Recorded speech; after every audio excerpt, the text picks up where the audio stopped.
How you doing there? Welcome back to Babel on Talmud. Today we're studying Daf Mem Dalet, Daf 44 of Masechta BavaKama. Friends, so here's the deal.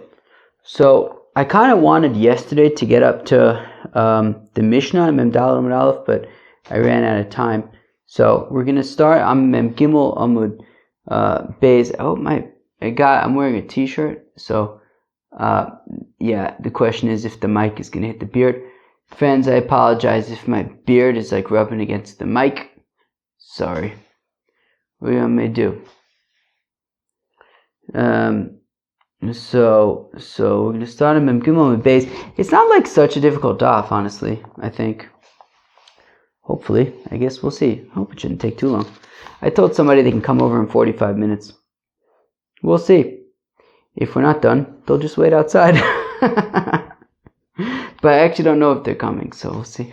Because also, of course, as I have to point out in every episode right now, these days I have my noise-canceling headphones, so if they knock on the door, I might not hear them.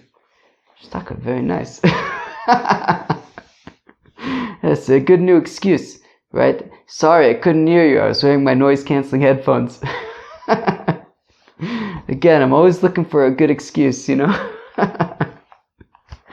Alright. Daf Mem Gimel Amud Beis. And like 5 lines from the bottom, so at the 2 dots. Taner Rabbanon, D'Arbasat, O Benigach, O Basigach, ho ho.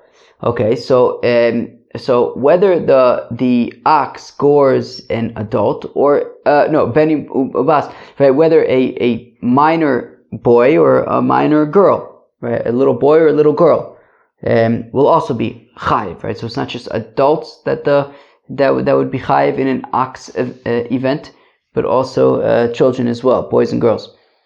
L'chayiv al ketanim k'gedolim, in order to be to teach that you chayiv for ketanim, just like you'd be chayiv for if the ox injures adults.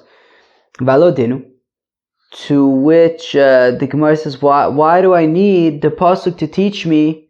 Why do I need a pasuk for this? It's logical. Well,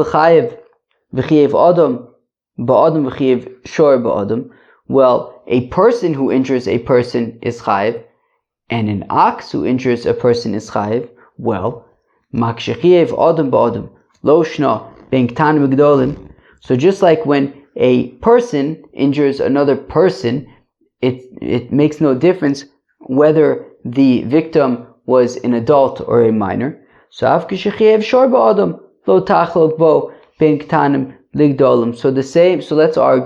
say that there should be no difference.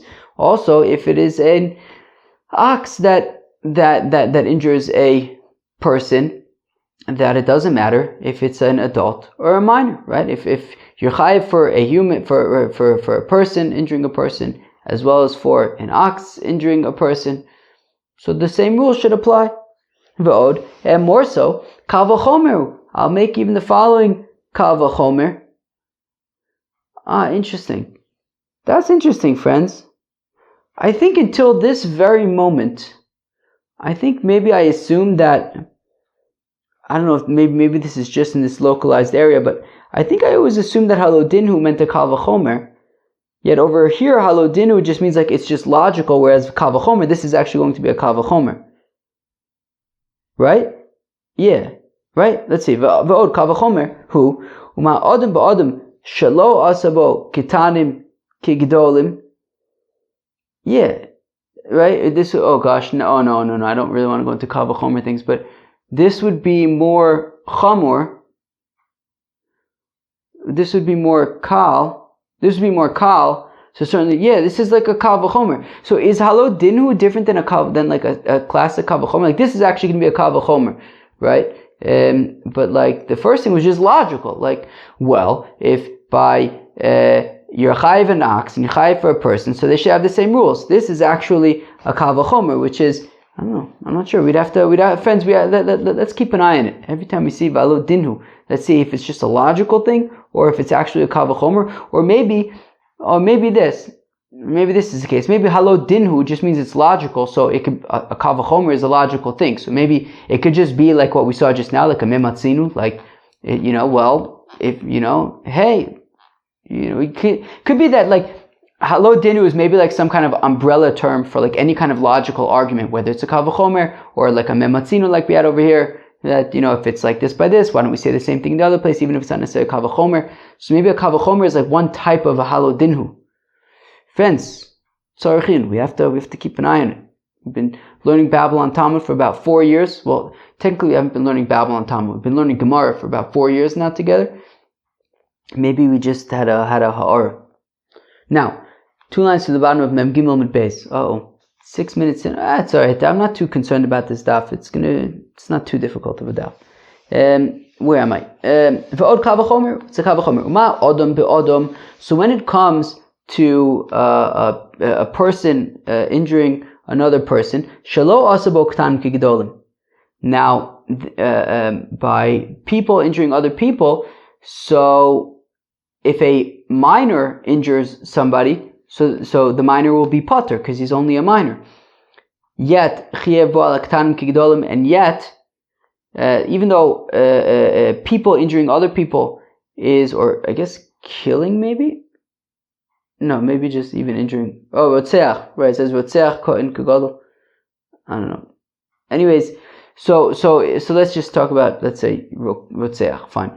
So murder. So even though people, I guess killing people is more lenient in that not everybody's chayiv, minors are pater, and yet when we're talking about victims, there's no difference between adult victims and minor victims. Right? Minor victims are going to be, considered victims just like adults. So shor ba'adam. So when it comes to an ox, that it doesn't matter if the ox was just born yesterday and it gores, or if it was born 10 years ago and it gores. It makes no difference. You're going to be chayiv for that goring. So certainly then, when it comes to the victims, there should be no difference between Ketanim and Gedolim. So the question is, why do I need a pasuk to teach me that you're chayav by an ox for if the victim is a minor? It should be logical. You're chayav by Rotzeach if the victim is a minor. So you should be chayav oichet by an ox. So and for the Gemara, loim omar to odom be'odom sheken chayav by bo'advarim. The thing is, people in the whole sugya of a person injuring another person is a more stringent sugya in that in addition to nezek, when a person injures another person, there is tsar, ripui, sheves, boshes, these additional things. Those are only by Adam Ba'adam, not by Shor Ba'adam. So therefore, because there are these additional payments by Adam Ba'adam, that puts the sugya of Adam Ba'adam in a more stringent category of its own, and therefore it makes sense that you would be chayiv whether the victim is an adult or a minor. But I might think that by a Shor, where it's more lenient in that there are not these additional payments, so I might think that maybe it is only adults and not minors. When they're a victim, they'd be chayav for. So therefore, we do need the pasuk of obenigach ubasigach to say that regardless of if the victim is an adult or a minor, you'll be chayav by an ox. So again, second line of Memdal Amud Aleph, loim omart odom ba'odom, that if you say by a person injuring another person, that it doesn't matter if the victim is an adult or a minor, shekain chayav by ba'advarim. Because by people you're also chayav the additional 4 payments. Tomar b'shor she'enu chayav b'dal dvar, but by an ox it's more lenient in that there aren't these additional 4 payments, and therefore maybe it only applies to adults, maybe it doesn't apply to minors. Talmud lomar obenigach obasigach l'chayav al k'tanim k'gdolim. Therefore, the pasuk says, to say that by an ox, you're going to be chayav also by if the victim is a minor. Now, this pasuk of is by a shor amud. So, b'tam minayin, how do I know that this would apply also to a shor tam? That gores, that regardless of if the victim is a minor or an adult. Valodinu, it's logical.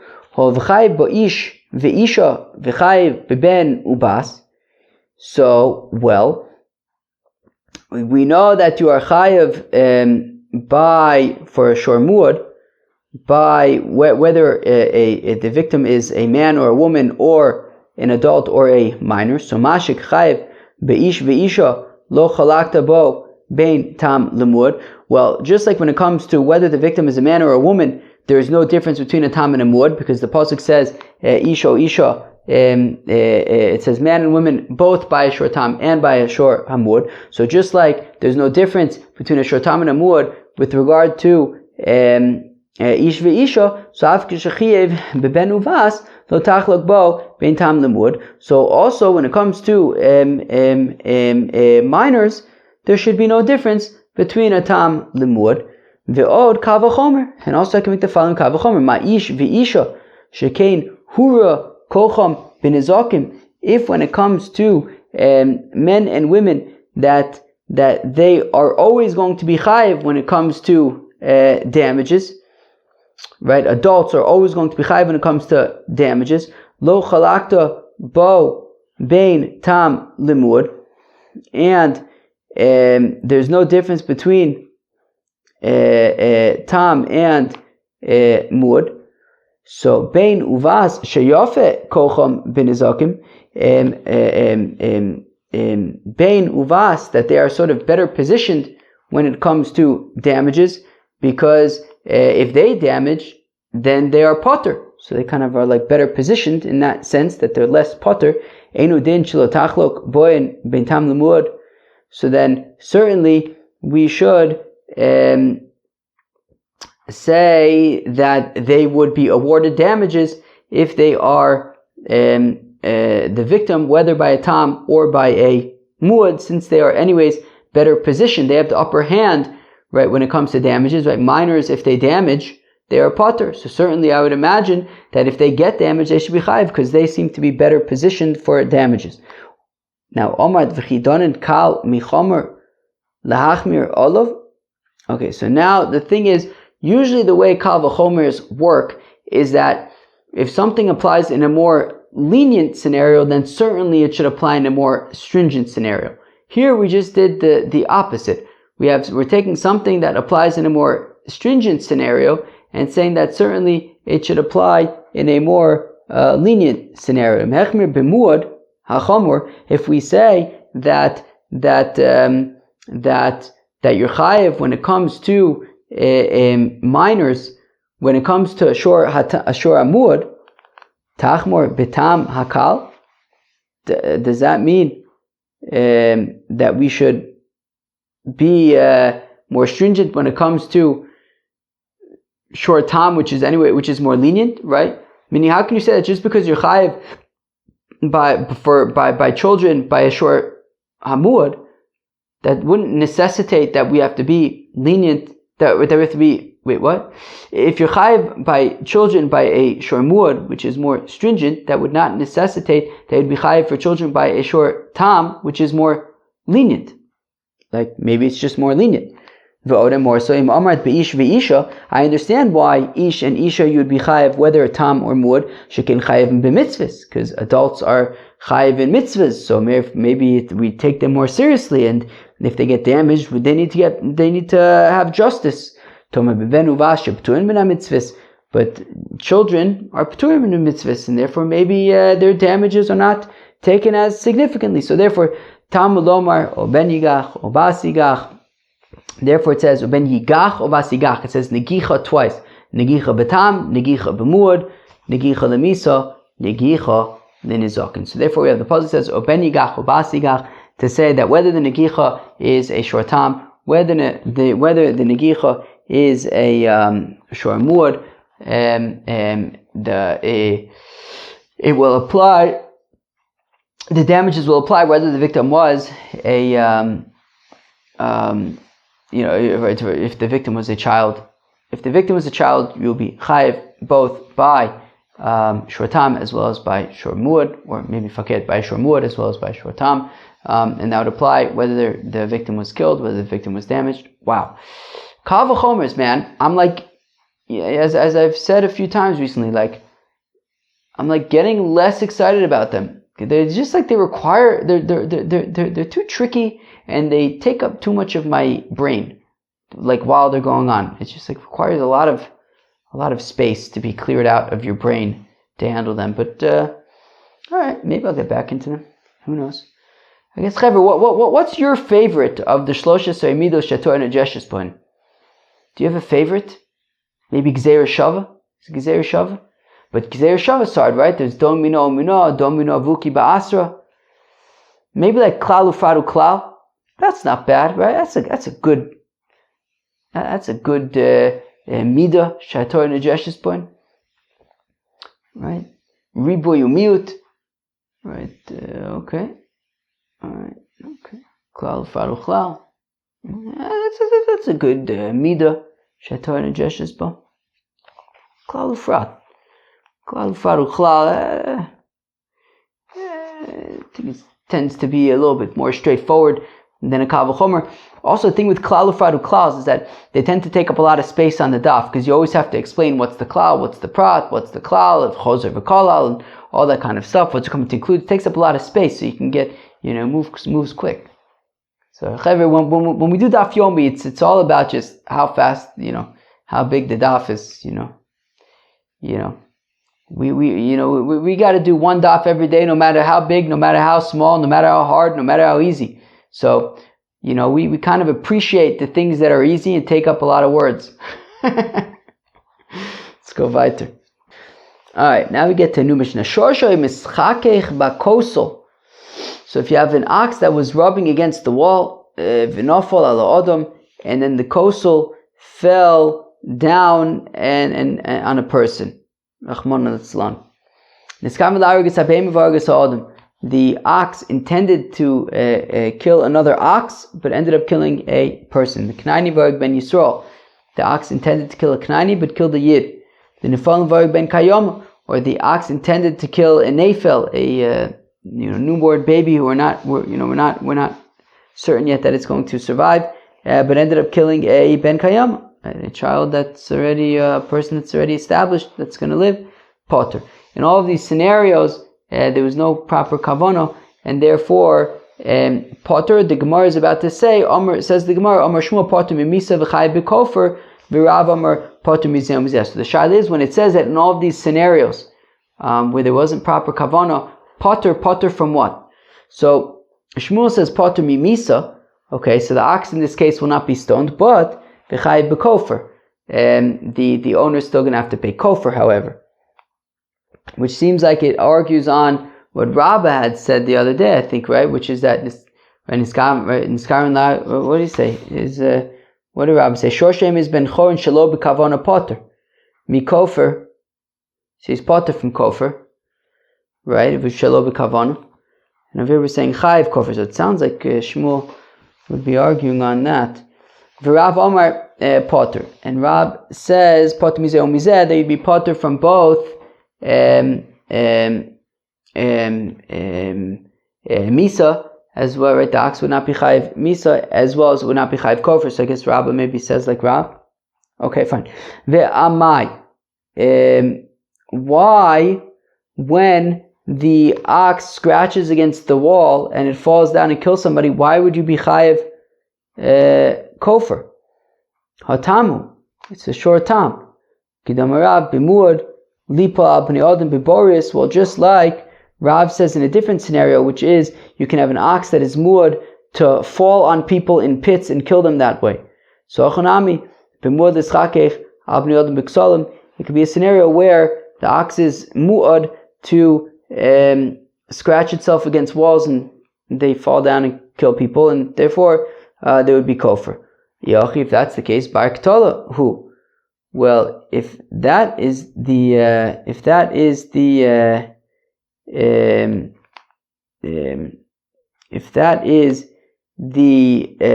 case, right? So if that's the case, then you'd have to kill the shore, right? If it's a shore muad, then you should be killing the shore. Why are we saying that? Right, that is potter.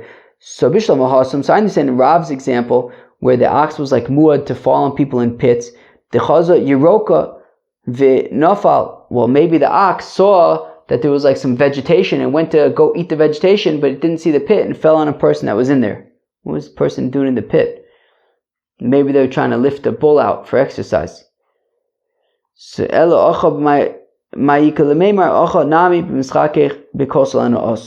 well, here you could say this. Well, so it says, what's the case here? So the case you could say is that, well, it was scratching itself because it had an itch. That's it. That's all.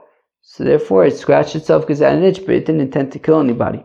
How do we know it was scratching itself because it had an itch? Because then after the wall fell down, it then went and continued scratching itself in the rubble. But still, it should just be considered tzroris, right? And you're not chayiv kofar by tzroris, right? Meaning the wall falling down should be like the rocks that go flying when the ox is walking, and there's no kofar there. So well, it's not tzroris because the ox was like pushing the wall and just kept on pushing it until it fell down. So it wasn't like it went flying on the person. It like knocked it down directly on the person, I guess. And he's going to be potter because it was just, it had an itch. I have an itch. Mamish. As I'm talking about an ox having an itch, I have an itch on my back. So this is a perfect example. So right now, I'll explain to you what I'm doing right now, play by play. I'm right now moving to the right against the back of my chair. Now imagine I was an ox and this was a wall, and I was just trying to, do this, and the wall goes falling. This is a perfect example, friends. When do I ever scratch an itch on Babylon Talmud? Never. I never do it. And then just now, as I'm talking about an ox scratching his itch against the wall, I have an itch on my back. Hashgacha pratis. Wow. Hashgacha pratis.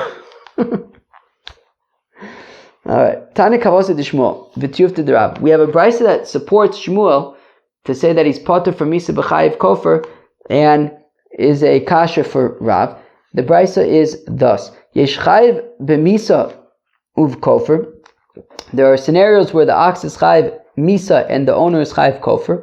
V'yesh chayiv b'kofer ufater misa. There are scenarios where you can be chayiv kofer and potter for misa, just like Shmuel says. V'yesh chayiv b'misa ufater mina kofer. There could be scenarios where you are chayiv misa, where the ox is chayiv misa and the owner is potter from kofer. V'yesh potter misa misa. And there are scenarios where you can be potter from both. Okay, tzadnu, tell me more. Muad b'kavana. If you have a shor muad that kills b'kavana, well then chayiv b'misa v'kofer. So then the ox needs to be stoned, and the owner is chayiv kofer. Muad shelo b'kavana. If a shor muad kills but unintentionally, well then chayiv b'kofer, you're going to be chayiv kofer, potter b'misa, but potter b'misa because it was with kavana. So that's pashit like Shmuel says. It's pashit like Shmuel says that you can be chayiv kofer and potter for misa. Tam b'kavana. If you have a short time that kills b'kavana, so chayiv b'misa, it's chayiv misa ufater mikofer. But there's not going to be any kofer since it was a short tam. Tam shelo b'kavana. If a short tam kills shelo b'kavana, well then potter mizeh or mizeh. It can be potter for both because there's not going to be any misa because it was shelo b'kavana, and there's not going to be kofer because it's a short tam. V'anizokin shelo b'kavana. Interesting. What if an ox gores? What if an ox causes damage unintentionally? So we were just talking about if it kills unintentionally. What if it causes damage unintentionally? Rabbi Yehuda mechayiv. Rabbi Yehuda says chayiv. Rabbi Shimon poter. Rabbi Shimon says poter. My time with Rabbi Yehuda. What's pshat with Rabbi Yehuda? Why does it say chayiv? Yolich mikofra. Well, Rabbi Yehuda learns out the damages from the kofer. Ma kofro shelo b'kavana chayiv. So just like kofer, even right. So if the ox kills shelo b'kavana, he would be chayiv, as we just said in the brisa. Chayiv meaning chayiv kofer, but potter from misa. So afanizakin nami shelo b'kavana chayiv. So also damage. If it damaged shelo b'kavana, just like he'd be chayiv kofer if it kills shelo b'kavana, he's also chayiv damage shelo b'kavana. Rabbi Shimon yalef miktale, whereas Rabbi Shimon says we learn it out from the stoning, the shore of the ox. Maktale shelo b'kavana, just a potter. So just like if the ox kills shelo b'kavana, he's potter from getting stoned. So nizakin shelo b'kavana potter. So also if it damages shelo b'kavana, then the owner will be potter from paying the damages. Rabbi Yehuda nami nelef miktale. Why does Rabbi Yehuda say that we learn out the nizakin from kofar as opposed to whether or not it's chayiv stoning? So dan tashlum v'dan tashlum mimisa. Look, says Rabbi Yehuda, nizakin damages are financial, are payment, and kofar is money, is payment. So therefore, we learn out those from each other. And just like when there's no kavana, there is a chiyuv kofar. So also there is chiyuv nizakin shelo b'kavana. Whereas Reb Shimon nami nelef mikofro. Why does Reb Shimon hold like Reb Yehuda and learn it out from kofar? So then chiyuve deshor michiyuve deshor lafuke kofar the chiyuve de bailimhu. Well, we learn out nizakin, which is caused by the ox from the stoning which happens to the ox, as opposed to kofar, which is on the owner to pay kofar. Okay, fine. So if the ox intended to kill an animal but ended up killing a person, so potter. Implying, however, that if the ox intended to kill one human but killed another human, so then the ox will be chayiv. And this Mishnah is unlike Reb Shimon, meaning because we're saying if he intended to kill an animal and killed a person, he's potter, implying that if he intended to kill one person and killed another person, he'd be chayiv, which is unlike Reb Shimon. The Tanis we learn in the Brayso, Reb Shimon almost says Reb Shimon, afilu niskavin larug es ze varag es ze potter. That even if the ox intended to kill one human and killed another human, he would still be potter in that case. My time to Reb Shimon, how come Reb Shimon says so? Because the pasuk says Ashar Yisakol v'gam by levyumos, that the ox will be killed and also the bailim kmisas bailim kachmisas ashor.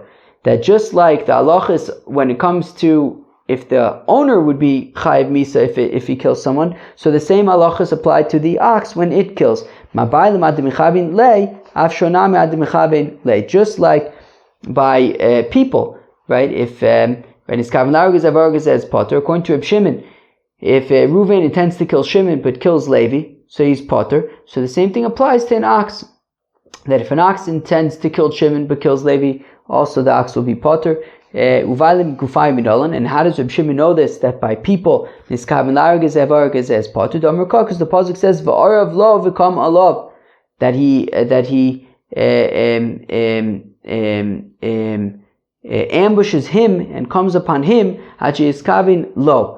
That you chayiv when you have intent, when you kill the person who you intend to kill, and you're potter if you kill somebody else. That's the halacha by people, and the same thing applies to oxen.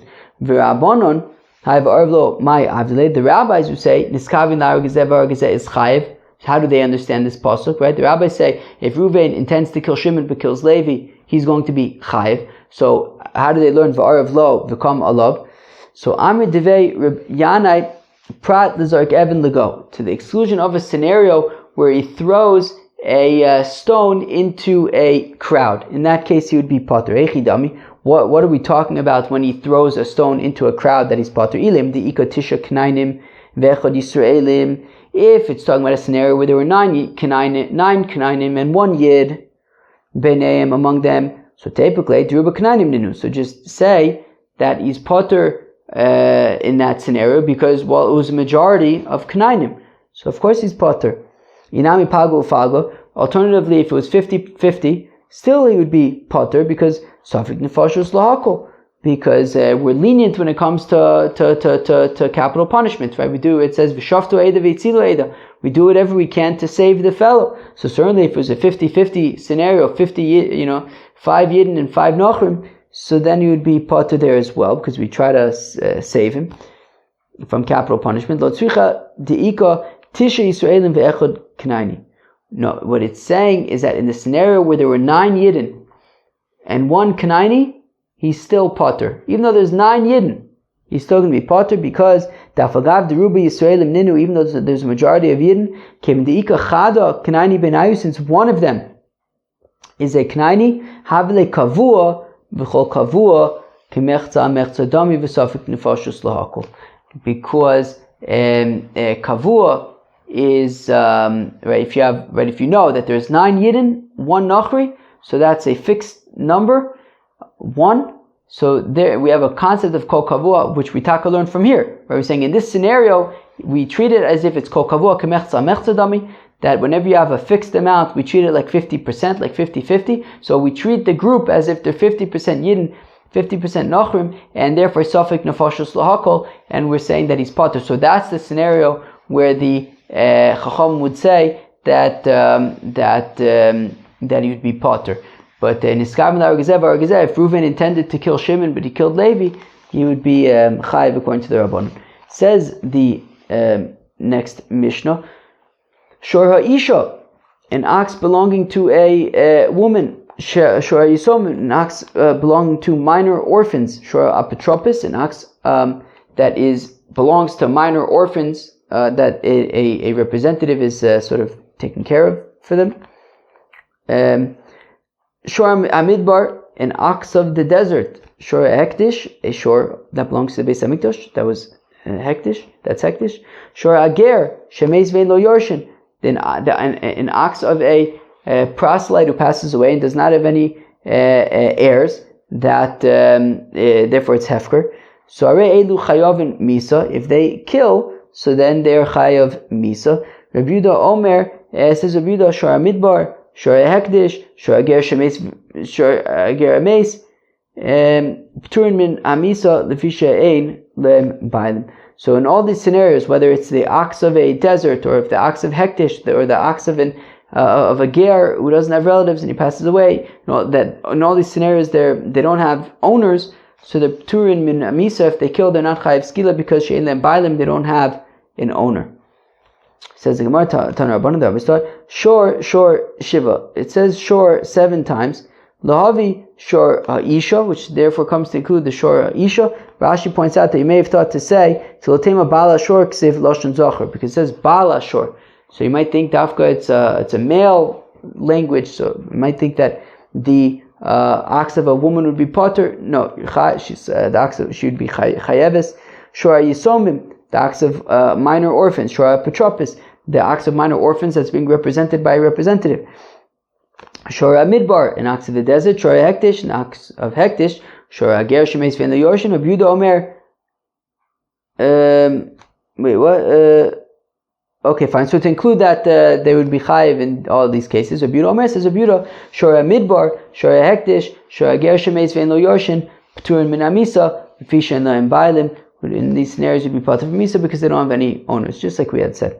Now Rav Huna says, Rav Huna, Poter Hoyer Rabbi Yehuda, Afilu Nogach Ulvasov Hikdish, Nogach Ulvasov Hifkir. That when Rabbi Yehuda says that these animals are potter from Misa if they kill, it's even if the animal killed somebody and it would have been Chayiv Skila, but then he was Makdish the animal, or then he was Mafkirit. So even though at the time that the animal gored, he had not yet made it Hektish, or he was not yet Mafkirit, still, since he was subsequently Mafkir or Maktishit, it is no longer Chayiv Misa. Mimai, how do we know this? Because we listed 2 things. Shor Midbar, the ox of a desert, V'shor Ager Shemeis Vein Lo Yorshin, an ox of a proselyte who passed away and doesn't have any heirs. Shor Ager Shemeis Mainihu, what is the scenario of the ox of a proselyte who passed away, doesn't have any heirs? Dechevan Dein Lo Yorshin Avalei Shor Hefker. Well, since he doesn't have any heirs, so anybody to inherit him, so the ox is Hefker. So Hanu Shor Midbar. But then essentially that's the same thing as the ox of the desert. It's Hefker. So Hanu Shor Ager, and that's the same thing as this ox of the proselyte Shemeis Vein Lo Yorshin Elalav Hakamashmalan. So meaning, why are we teaching both things? Aren't they the same thing? They're basically both the Shor of Hefker, whether it's a Shor Midbar or a Shor Ager Shemeis Vein Lo Yorshin. So it's teaching.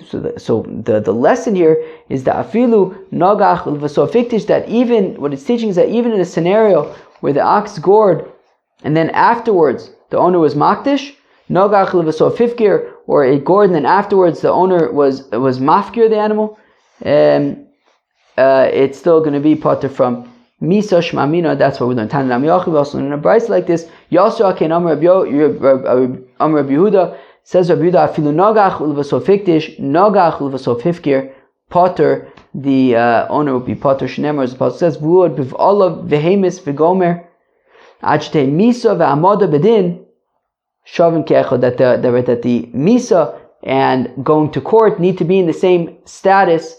I.e., if there was a change of status because he was makdashit or mafkirit, then the ox would be potter. Vigmardin lo ba'inon. But wait, only that the ox is at the beginning of the din in the same status, not necessarily at the end of the din. So Ashor Yisakov Gemar din hu. Ashor Yisakov is referring to the end of the din. Elo ema ajite misa v'amodo bedin vigmardin shavin ke'echod. That no, it has to be the entire process, that the misa and the hamad b'din and the verdict also, it has to have the same status the whole time. But if it has a change of status, so then it won't be chayiv misa. All right, friends. Well, that was Daf Mem Dal, Masechet BavaKama. Hope you enjoy. Peace out.